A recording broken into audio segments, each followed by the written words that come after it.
വട്ടം തിരിയും അലാതെ സമം ചുഴന്നിടുന്നു. ഗുരുദേവൻ പറയുന്നത് ഇതിവിടെ ഒന്നുമില്ല, ഇവിടെ ഭൂമിയും മറ്റും വട്ടം തിരിയുന്നുമില്ല, ഒന്നുമില്ല. പിന്നെന്താ? ഒരു തീക്കൊള്ളി ചുഴറ്റുമ്പോൾ, അലാതം തീക്കൊള്ളി, അലാതം എന്ന പദത്തിനർത്ഥം തീക്കൊള്ളിക്കാണ്.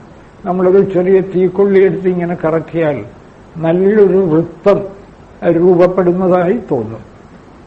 വാസ്തവത്തിൽ അവിടെ വൃത്തമുണ്ടോ? വേഗം കറക്കിയാൽ ഒന്നാന്തരം ഒരു വൃത്തം അലാതെ സമം തിരിഞ്ഞിടുന്നു.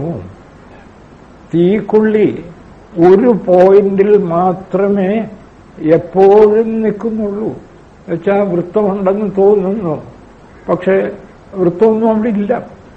പെട്ടെന്ന് കറങ്ങുമ്പോൾ ഒരു വൃത്തമുള്ളതുപോലെ തോന്നുന്നു. ഗൗഡപാദാചാര്യർ തന്റെ മാണ്ഡൂക്യകാരികയിൽ ഈ അലാത ദൃഷ്ടാന്തം വളരെ വിസ്തരിച്ച് പ്രതിപാദിച്ചിട്ടുള്ളൂ.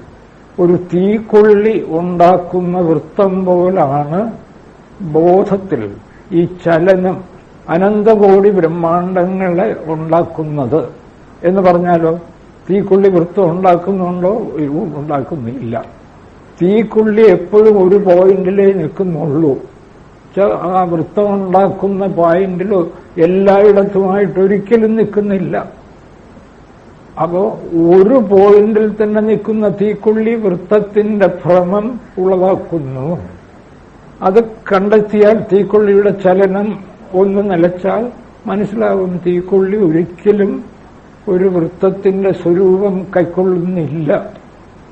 തോന്നുകയാണെങ്കിൽ തീക്കൊള്ളി അങ്ങനെ വൃത്തമായി നിൽക്കുന്നു എന്നല്ലേ നമുക്ക് തോന്നുക.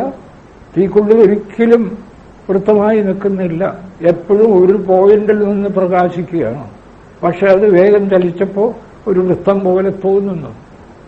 സത്യം കണ്ട് ഈ ജഗത്ത് ഇല്ലാത്തതാണ് എന്ന് തോന്നുന്നത് തീക്കൊള്ളി ചലനം നിർത്തി അത് ഒരു പോയിന്റിൽ തന്നെ നിൽക്കുന്നതാണ് എന്ന് ബോധ്യപ്പെടും പോലെ നിശ്ചലമായ ബ്രഹ്മത്തെ, ബോധത്തെ സാക്ഷാത്കരിക്കുമ്പോഴാണ്.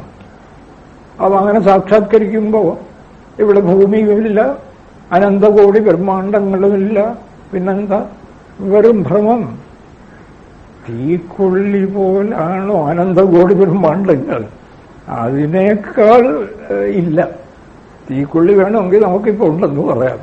അത്ര പോലുമില്ല. ഈ അനന്തകോടി ബ്രഹ്മാണ്ടങ്ങൾ ഉണ്ടാകാൻ പറ്റില്ല.